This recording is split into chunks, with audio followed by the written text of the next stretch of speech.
Papa, why? Why can't we go out for a walk? I want to go for a walk.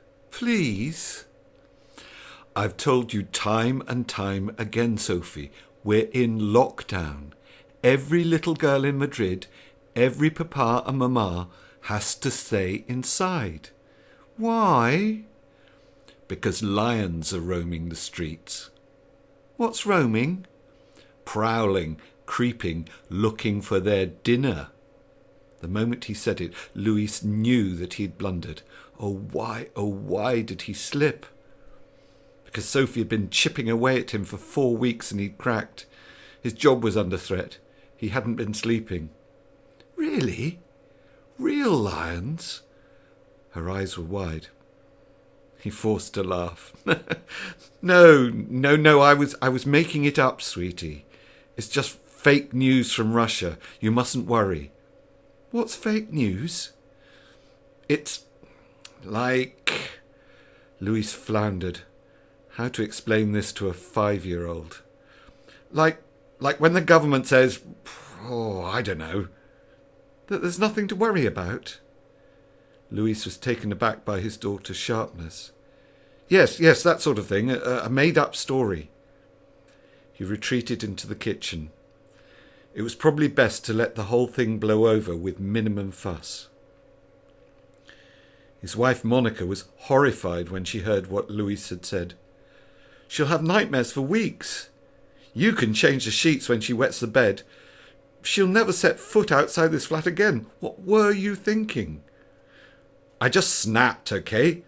We're all very stressed, if you hadn't noticed. Next day, Louis noticed Sophie sitting by the window, staring out down the street. What are you looking at, darling? Nothing, Papa. I don't want to worry you about fake news. She smiled sweetly. Louis went back to the kitchen, relieved. Sophie stared back down the street. If she looked very, very hard, if she screwed her eyes up, she could see the lions. There was a huge lion with a fluffy brown mane, hiding under a tree at the corner of the Avenida de Leon, the Avenue of Lions. Its tail was twitching, and it was waiting for a wildebeest or deer to wander down the Avenida.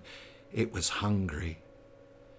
Sophie had seen another lion, a female, very early in the morning, prowling along behind the dust cart, waiting for some scraps to fall from one of the bins. Sophie had her animal book on her lap. She'd already spotted an ocelot, but it might have been a cat, and a lynx, but she was hoping to see a panther, because those were her favourite animals in the whole book. She knew they'd be hard to spot because they were black and they could hide in the shadows, but if she looked really hard... She didn't understand what her papa had said about fake news, but it was something like grown-up magic. He'd opened up a whole secret world to her, and she wondered how she'd never seen the animals before. Suddenly, lockdown was a wonderful adventure.